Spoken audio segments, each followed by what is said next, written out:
Hope everyone is doing well. This is the video for the week ahead. I've decided to do just a little of like sharing my reflection on what we have gone through with this Aries full moon that passed, and what's the energy that's carrying us into the next week. And I'm holding a mic in a very weird way, but I always receive some kind of people talking how they have a difficulty hearing my voice, and I hope this helps to keep the volume up and find more clarity and all that.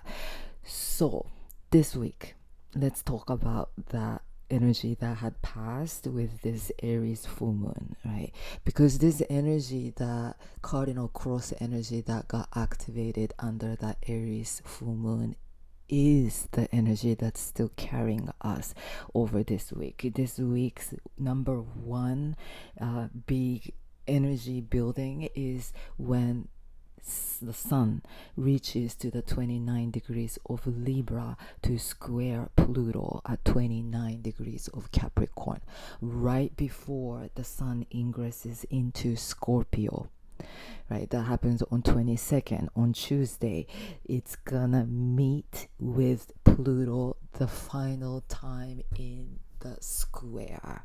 This is the big moment that we have to choose to step into our empowerment. This is the moment that we become really serious about taking ourselves and taking our lives into a next new step, next level, to the next level. Like, we have to choose to claim our identity as the creator and as the powerful vortex itself. And this energy can be very volatile, but we gotta choose to use the volatility of things and use the chaos to create anything we want. Now, under that Aries full moon, that energy brought a lot of chaotic energy and tensions and volatility, and it could have made us take us down into the heavy feelings and space of attachments and desperations or emotions, a lot of emotion. It was not only the Mars, the ruling planet of this Aries full moon, opposed Pluto, creating a cardinal cross with the sun in Libra and moon in Aries. Right, the cardinal cross is always this the tension or concentration of energy that get kind of constriction, right? Like, the constriction is needed before that expansion takes place. That was the energy of that something just really intensifying and being congealed, and before that explosion. And then many of us may have gone through that explosion and a lot of deep feelings, right? Because at that moment Venus was still in Scorpio, and Venus spoke with Pluto as well in sextile. Every time Venus and Pluto speaks, the intensity of the feelings can be extra, and a lot of purging, right, can happen. The purging can happen through crying or through screaming or through feeling depressed or through feeling anxious and agitated and angry, right? In so many ways we can experience those feelings, but I hope you have gone through this sense of revitalization, like renewal, right? Aries is the energy of I amness, theme of me, my personality, my ego, my body.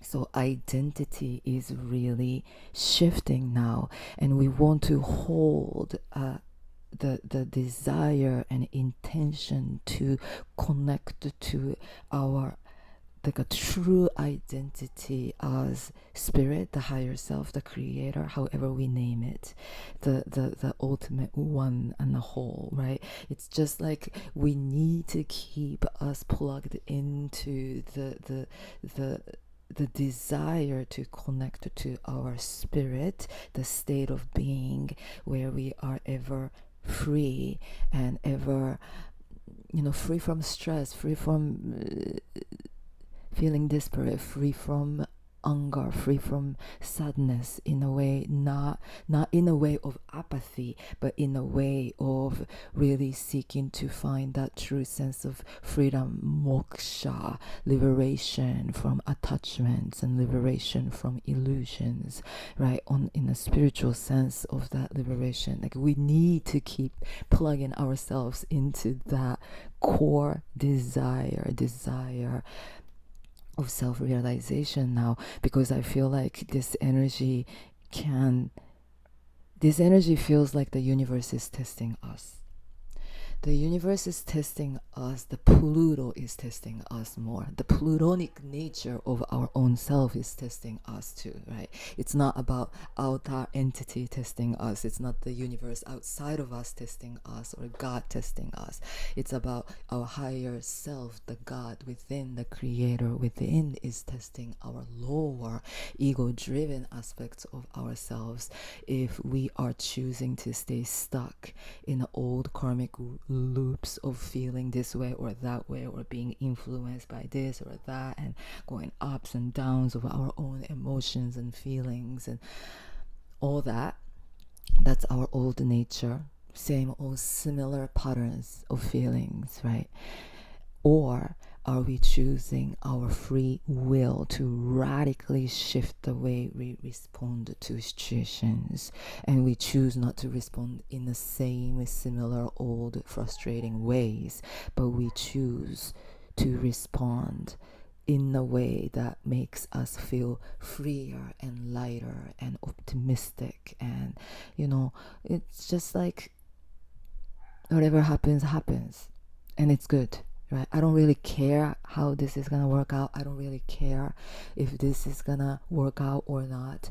I don't really hold, I want to get to the point that where I don't hold no control over results or over how things go, because in that state, being in that state, there is certain level of freedom and detachment, right?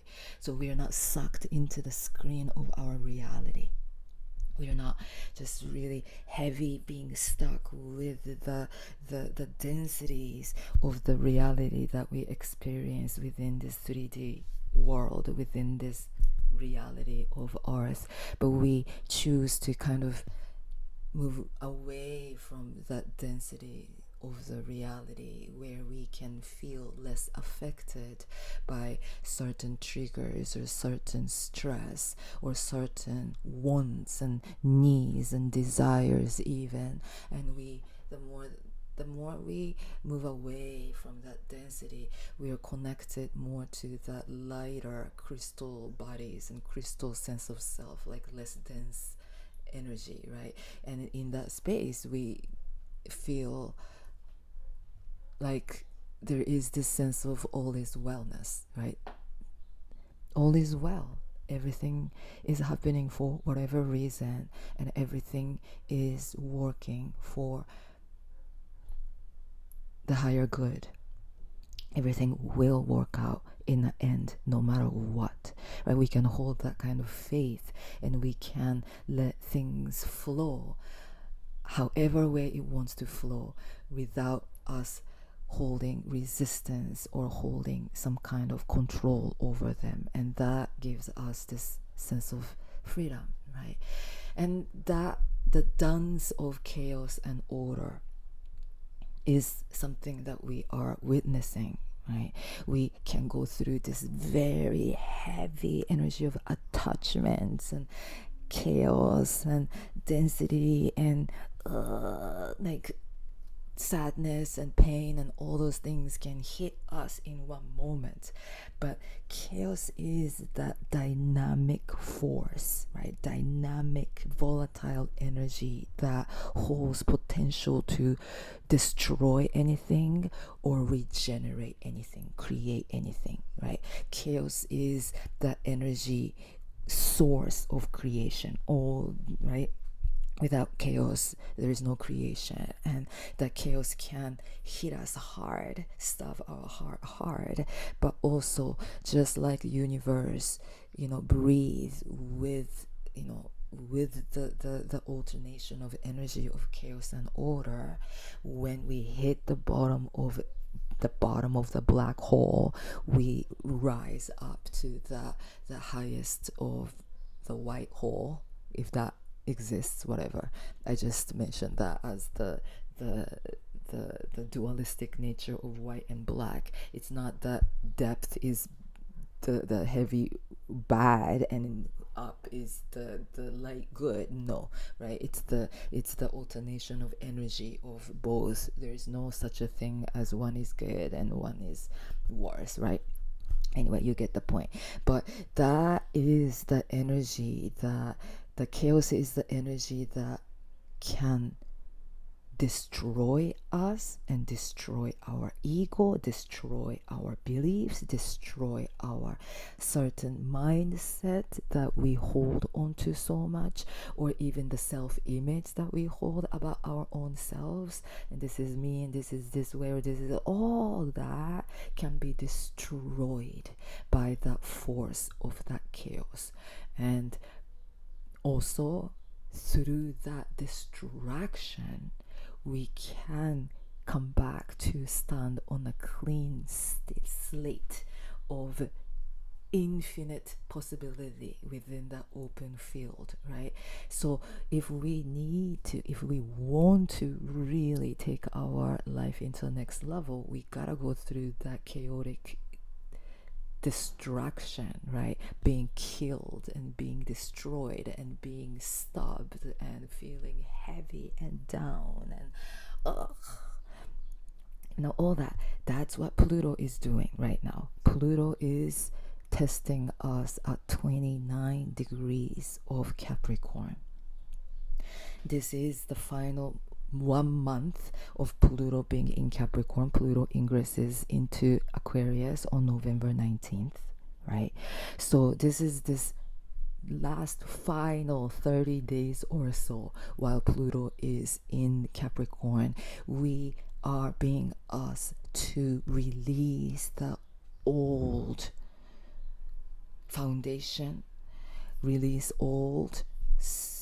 our core center, right? The foundation that we've based our lives upon needs to shatter completely, including all the good and bad and ugly. Maybe it's about like really dead, right? Symbolic death, so that we can reborn brand new, with the brand new idea of our own selves, brand new idea of the world, seeing everything through that brand new eye of the God, the creator, and we start seeing everything in a new way, not choosing not to be influenced by all the things that we were told to believe, or all the information that's constantly coming in through media or through everything around us.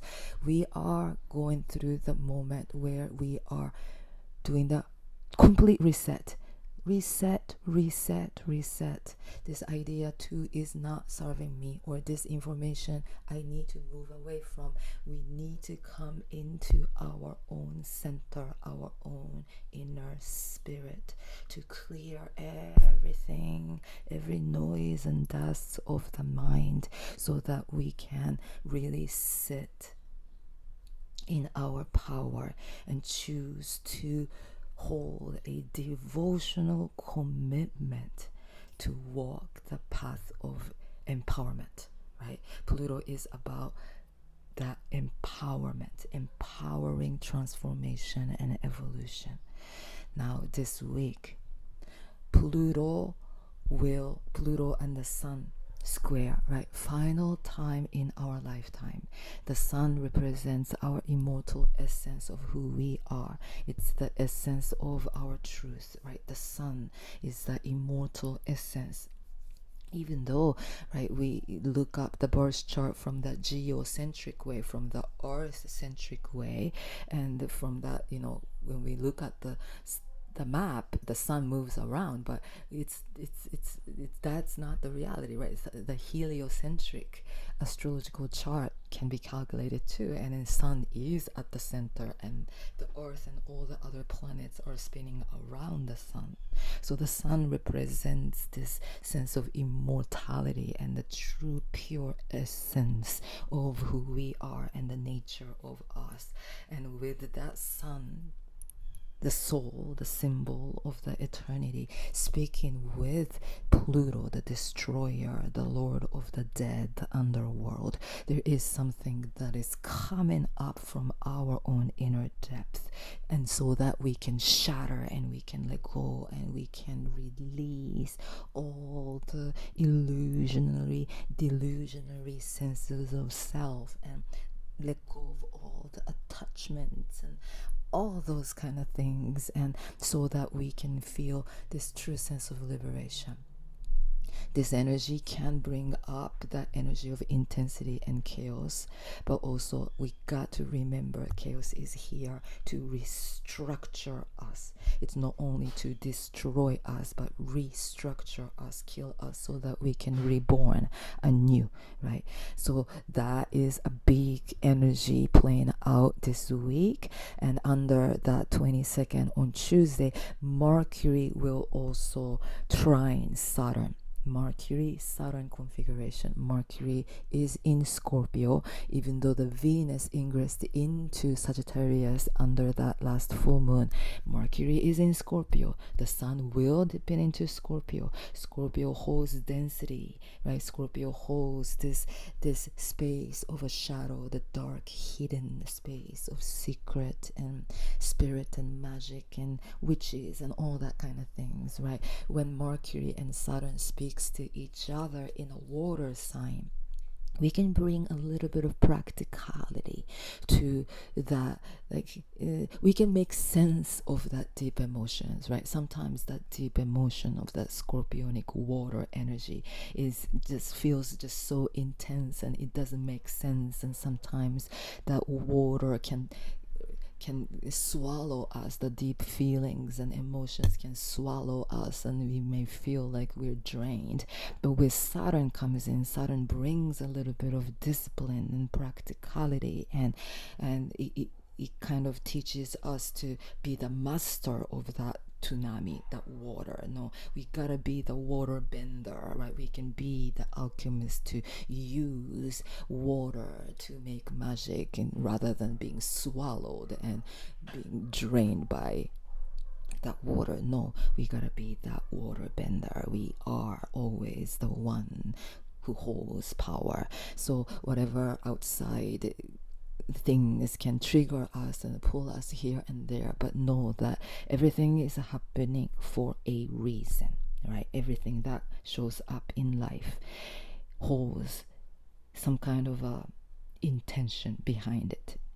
And especially with this Pluto at the very end degrees of Capricorn, it feels like the universe is bringing up things that kind of trigger us now, and it can make us feel like, oh, I thought I've overcome this problem and I've worked so hard on myself to get to the point I don't get triggered by this, but here it goes. The universe is like, bomb, like, do you still believe that you healed from this wound? No, look at it, face it, right? The universe is just like bringing those themes into our face so that we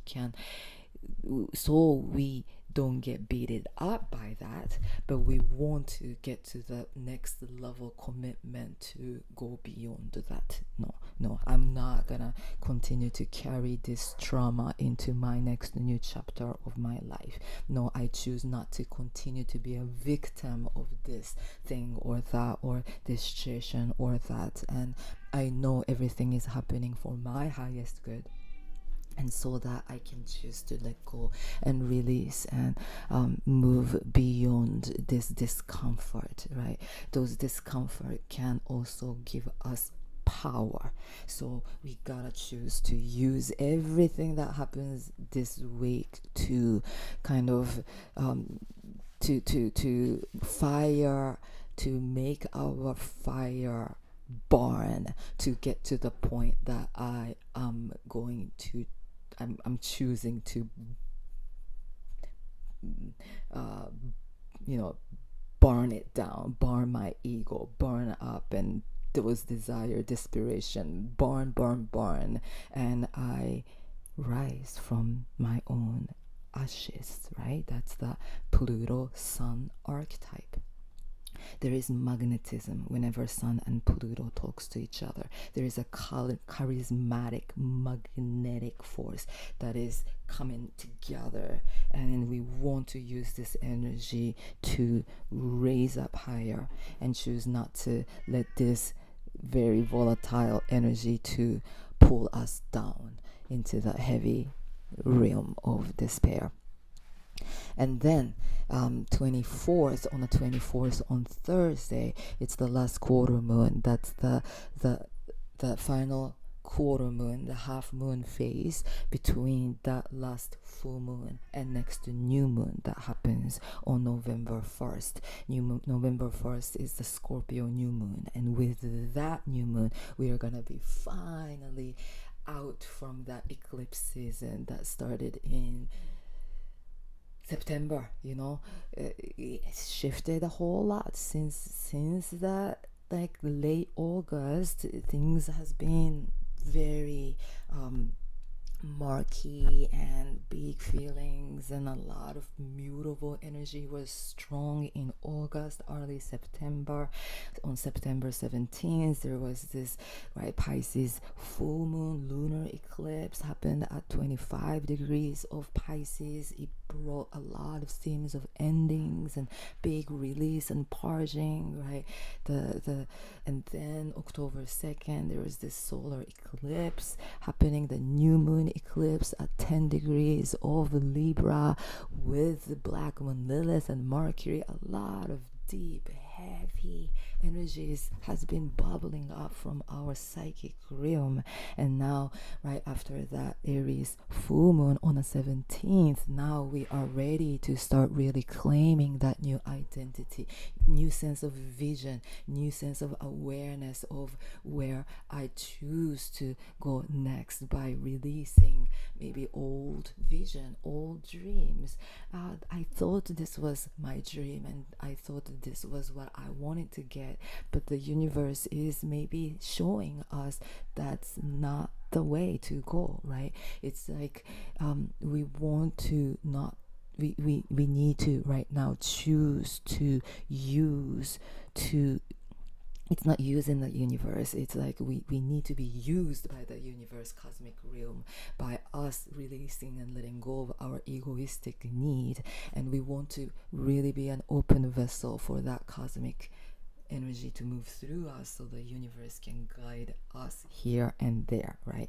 In order for us to do that, we gotta let go of our ego, our controlling nature to want things certain way, this and that, right? And we let go, resistance, go, because doesn't matter, and it's gonna be good. Everything is gonna work out good.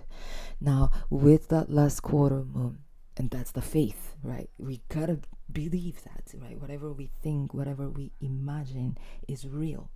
So if we don't think that, if we feel hopeless, and if we feel like nothing works for me, nothing, it's like it's the end of the world. If that's the belief that we hold collectively, then that's going to be our reality. So we have to choose to think right, feel right. more than ever, because Pluto Sun energy can be very magnetic, like I said, and we gotta choose to keep our mind clear from the noise and all the negativity. Yes. Now on the 24th, Mars also sextiles Uranus. I love this aspect, right? There is Mars is in Cancer, so it's been bringing up a lot of past memories, right? Old karmic stories and memories from that significant past lifetime, even, maybe, right? It's been talking to our psychic realm a lot, but this Mars is slowing down little by little, because Mars will go retrograde in December up to next February of 2025. But every time Mars and Uranus communicates, Uranus, the planet of an awakener, right? Planet awakener. It's the rebellious, spiritual, lightning like eccentric vortex of energy. The power, it shakes us up to pull us away from the small box, and it makes us want to rebel against the norm of the society, or whatever the normal familiar ways that we feel or we think. When Mars and Uranus come together, there is this electric, like instinctive, like innovative spirit gets sparked, and we can feel like, you know what, I'm just so done feeling this way, and I'm gonna just stop thinking about this. I can just give up. I let the universe and I let my spirit to take care of this, and because I know my higher power, my superpower lies within my spirit, and I trust God and the universe so much to the point that I let them take care of this problem, and I choose to move away. I choose to not to like pour my energy into this problem, but rather I'm gonna focus on my creative project. This Mars Uranus energy is very creative, very uplifting and liberating. So that's the energy that we really want to tap into. But this week, big theme is, again, the Sun ingress into Scorpio, and right at the moment of the ingress, it will meet up with Pluto, and I think we want to really use that energy to let that energy to work for me, for us, not to, just hold a strong intention to break free, break the shells of the old self. I shuffled earlier, but I'm just gonna do one more.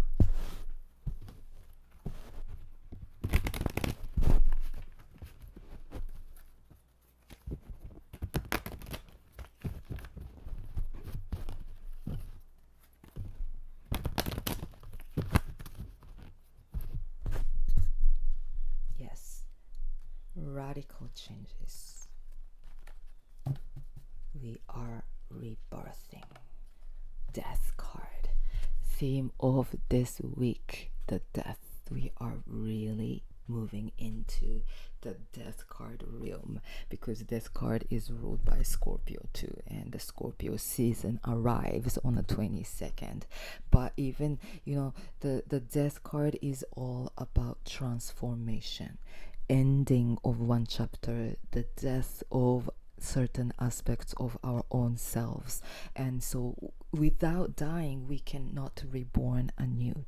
And then death is just the death energy of the Lord energy, right? The Lord Pluto is the Lord of the underworld, and the death energy of the Scorpio holds a lot of different symbols, right, associated with Scorpio. Scorpio can be the scorpion, poisonous scorpion, to attack us, and that energy of that attack, right? Volatility, the deep emotions, and I want to revenge and harm the other because you did this to me and this and that, right? And then as the transformation happens within that Scorpionic archetype, it moves into that energy of snake, and the snake is one symbol, right? Shedding the skin of the old, and then snake can turn into a sphinx. Sphinx is another symbol that's associated with Scorpio. It's the immortality, it's the rising of the higher self, and even eagle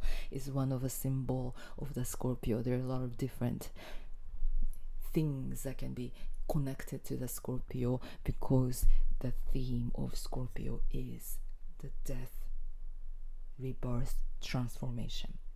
And we are being asked to, are you gonna stay with that Scorpio? Are you gonna stay in that Scorpionic place where you are just being triggered and going wild with your ego and the mind and going crazy and attacking and resisting and fighting and all that? Or are you going to choose to ascend, to tapping into your Sphinx energy or eagle energy, to see everything from that bird's eye view and stay connected to your higher truth and the sense of freedom, right?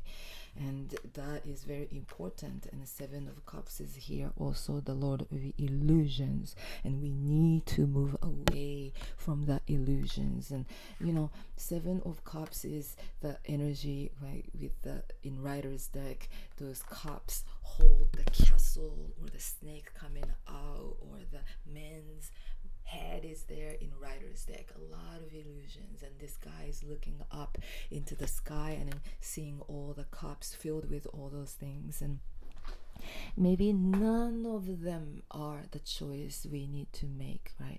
Because we are whenever we try to make a choice out of this deep emotions, out of that battlefield, because Five of Swords is here too.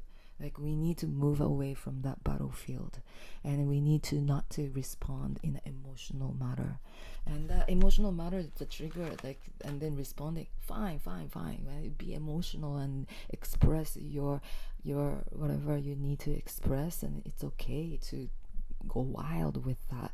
But we also, we need to return back to that space where we're not choosing to change the outside situation or change this person or that, but using all the frustration to change us, right?